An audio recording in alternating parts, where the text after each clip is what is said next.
And this is the world of bringing babies into this world and gifting people with children, with life. And that's Dr. Patki. Uh, so how did I meet Dr. Patki? He's one of my favorite doctors, not just because he brings life, but every time I have walked into his clinic, there was nothing but life there. He's got Ganeshas all over his room, not just because of Ganeshas. There's something so amazing about him, something so calming about him. I feel I reached home every time I come to his office. A complete non-judgmental person who looks at you and looks at anything by where a talk around sex, sexual taboos, religion. I don't see him indulging in any of the normal judgments that people would have. And I'm really blessed to have him in my life. Really, really blessed to have him in my life. And more than anything else, my sister's daughter was born under him. Sister had a very, very difficult time. She had fibroids, and the fibroids were as big as her baby. And I really don't know how he managed, but we have a baby at home, and it's thanks to him. So thank you so much, Dr. Patki, for being here, for always being there whenever I've approached you. Thank you from my heart. You are muted, sir. You'll have to. Thank you very much for having me in such a wonderful group, and thank you for your kind words.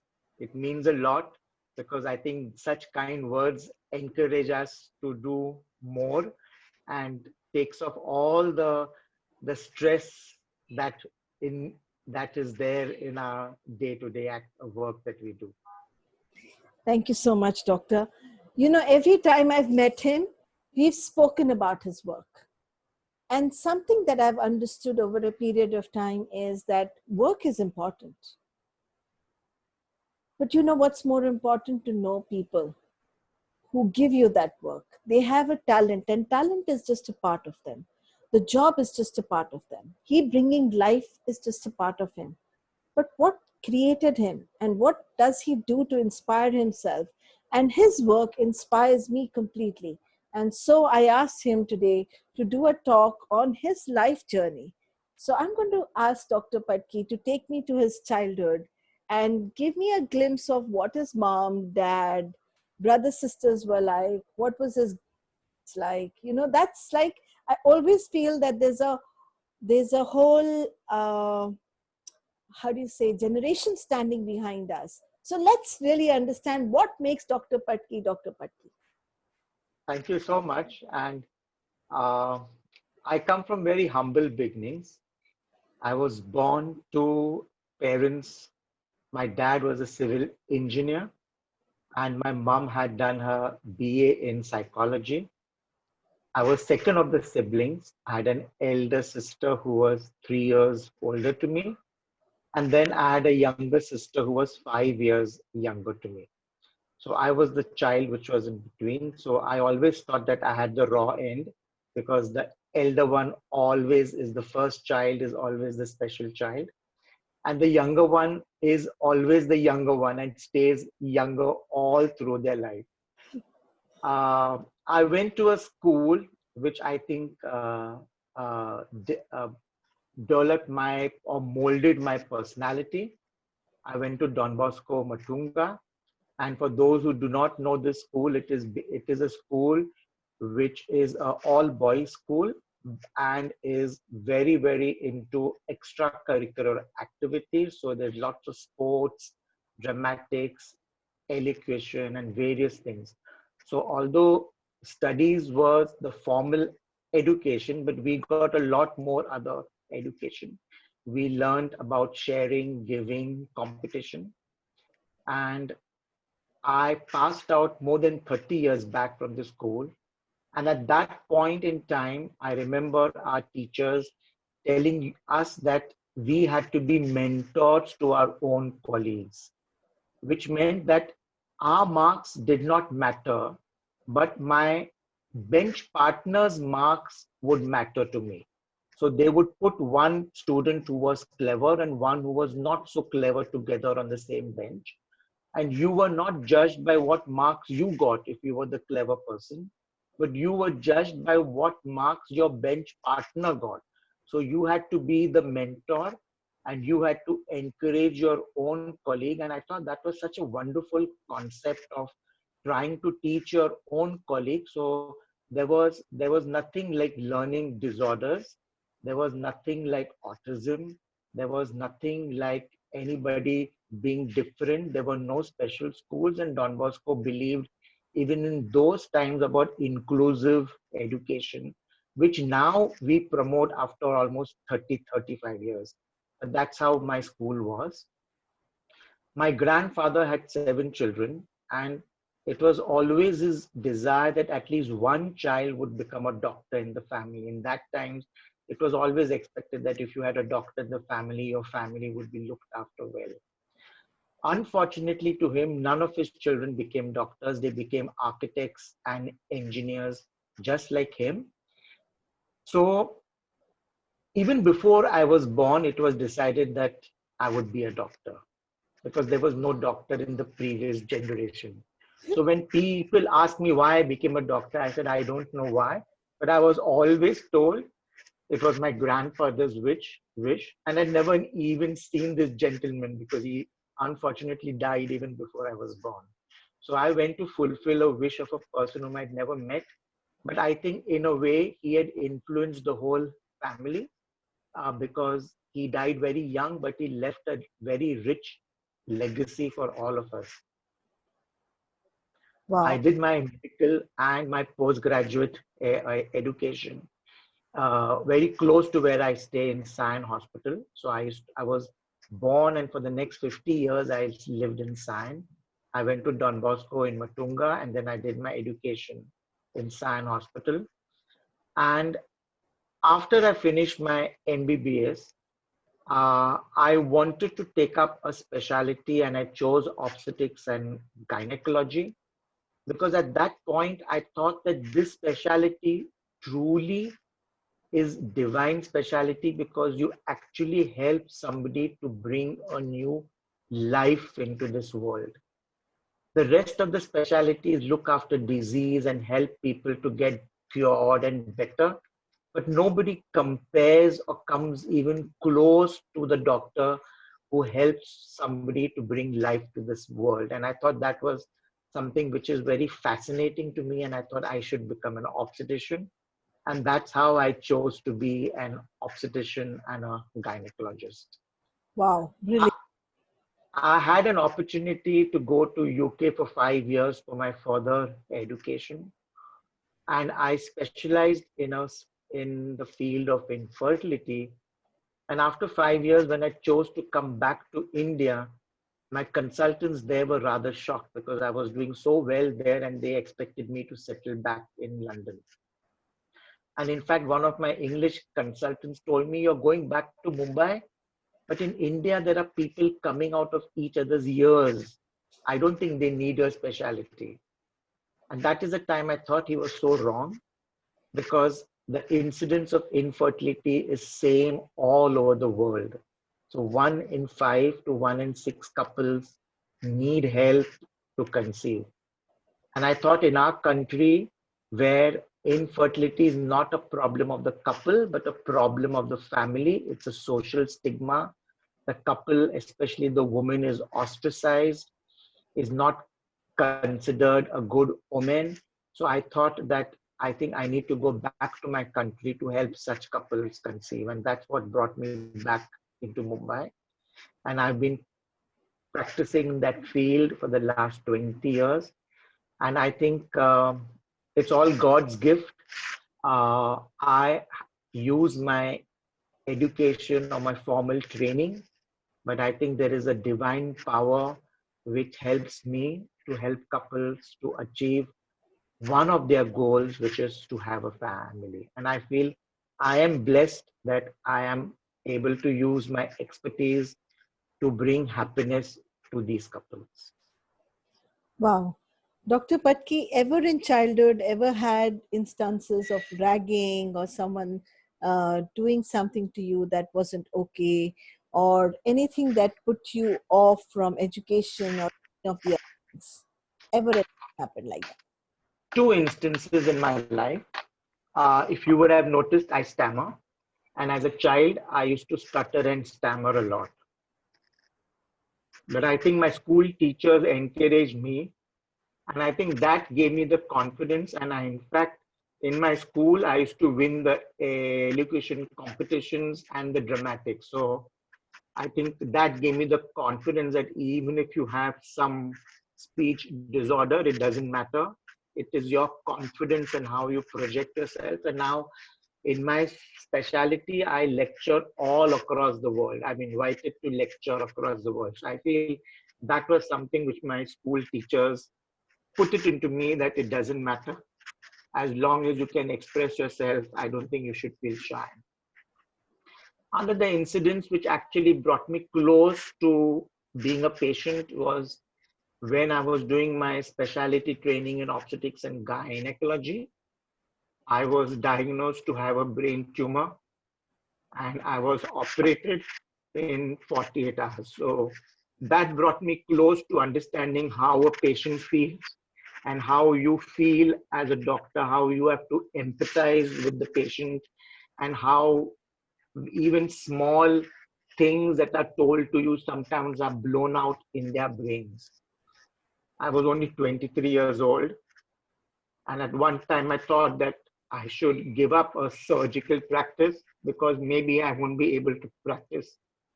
And I've always had such wonderful mentors that who told me, no, it doesn't matter. You take a, and I took exactly a month leave from the day I got operated, and I was back to working 16, 18 hours in San Hospital. But I thought that was a lot of encouragement from my seniors who told me that you cannot leave obstetrics and gynec. You have almost finished a year and it's only 2 more years and you will do your specialty. So they encouraged me and I've never looked back. So I think I connect this to COVID. I think this is an unprecedented time for all of us, financially, economically, even a lot of distress. We have seen deaths happening in close members, families, people getting infected. But I think this is a fantastic opportunity for us. One is to understand that our health is our biggest wealth. All those who are healthy have come out unscratched from this COVID. And all those who are not so healthy have either succumbed or have had major difficulties. So I think this is something we need to understand. And I think it has given us all time to introspect and rediscover ourselves. Believe me, I've found so many things in my house which I had brought myself but never used it. Just bought it for the heck of it in a busy life, just thrown it somewhere back in the cupboard. Now is the time when I start opening up those books, those gadgets, those pieces of art, and I feel like saying, wow, this is so beautiful because I would have never done this had this COVID not come. I think I got a fantastic opportunity to spend with my children, which I never did when they were young because always busy, always attending to night calls, coming back late. So I think this COVID was a great leveler for all of us. We understood that it affects the richest of the rich, it affects the poorest of poor, it doesn't differentiate. It is not like any other disease like smallpox where everybody died. It is on how you react to this. And I think if you are healthy, if you have kept yourself in good health, I think we could all escape from this disease. This is going to affect 80% of us sometime or the other. And I think we need to lead our life. We don't need to get bogged down. I think we need to sort of come back, take all the precautions, of course, but come back and start doing all what we have been doing because now this is to stay. It is not going to go off in a short time. And I I personally feel that the vaccine in India will come when all of us are going to get in our immunity because we are going to get exposed. So I don't think we should look forward to the vaccine. I think we should look forward more to being healthy. Absolutely. Dr. Patki, that was very good sharing that you did, because I didn't even know till yesterday about and other challenges that you faced. So tell me, how did your mom and dad deal with it? Because, when something Oh, the kids, it's all that happens within the mom and the dad. So how did they deal with it? oh, they were devastated. I mean, imagine your 23-year-old son, healthy all this time, I had no symptoms, doing his medicine, being a doctor, being diagnosed with some brain tumor.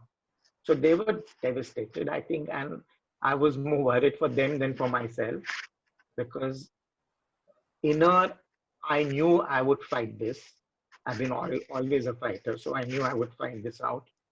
But I think, as I said, this was a very good eye opener to me in my very young age, that how you deal with patients, because I've spent 14 days in a neurological ICU being the only patient alone. So I know exactly how it means to just stare in the sky and look at the ceiling. But I think it's all in the past. Thank God it's in the past. And really thank God it's in the past, because so many lives wouldn't have happened otherwise. So Dr. Patki, going ahead, um, is there any specific case that you remember and like it really left you feeling, oh my God, thank God I've done what I'm doing? I mean, it's like saying, I thank God I'm in my profession.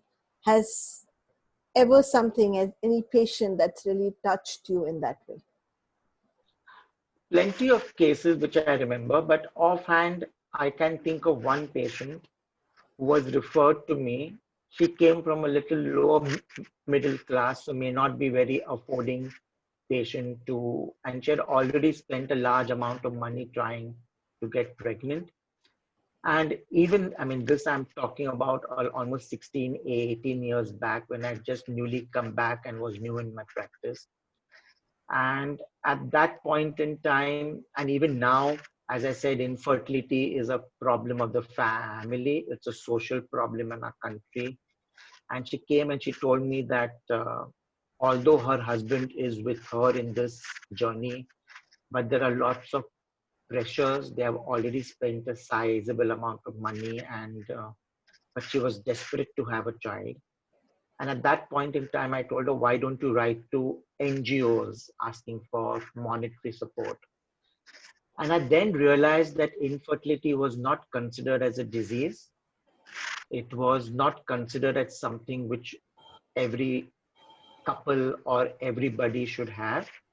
So NGOs would give donations to cancer patients. NGOs would give donations to people who have had trauma, who have lost their leg or their arm, or NGO would look after illnesses and diseases. But NGOs were not very happy to look after uh, uh, patients who wanted help for fertility.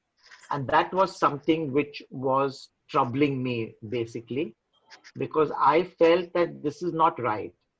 NGOs should be helping couples for infertility. And I wrote myself to some NGOs, and I found that there was one NGO which was willing to help. And I wrote to them about this patient, and they were happy to sort of uh, give some part donation. And I wrote to some of my friends asking for donation, and this patient got pregnant. Wow. Luckily, she delivered the baby on my birthday. So every year for the last 14 odd years, she comes on my birthday with the baby, with a cake, and she cuts the cake in my clinic. And she tells me that had it not been for your support, I don't think I could have made this journey. So that really touches me, that even after so many years, this patient is feels indebted, although I just did my job. I just sort of did what was professionally needed. But for her, it was all what made a world. And she says that from then on, after she's had the child, her status in the family has completely changed. Her mother-in-law and her sister-in-law like now consider her a part of the family. They all stay in joint family. And the girl has also grown up very nice. She's such an educated girl. In fact, just before I sat for this program, I was talking to her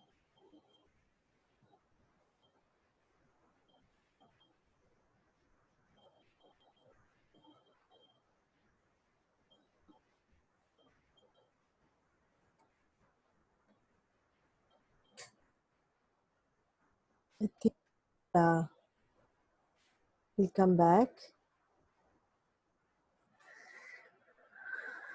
It's just give it a second. I'm sure he'll be back online. So meanwhile, when he comes, can we just understand one thing? And this is what amazes me mostly, that we think people had a hunky. We really think that people never had problems. They never had issues. But I know the best of us who've been through challenges. And yet we've created life amongst those challenges. I'm just waiting for Dr. Patki to come back. Okay.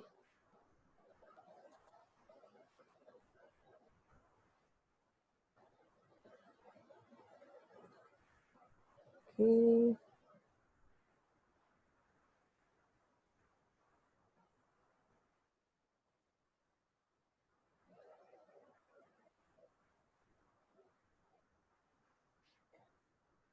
We could do something till Dr. Patki comes back. I will halt the recording right here and we could go straight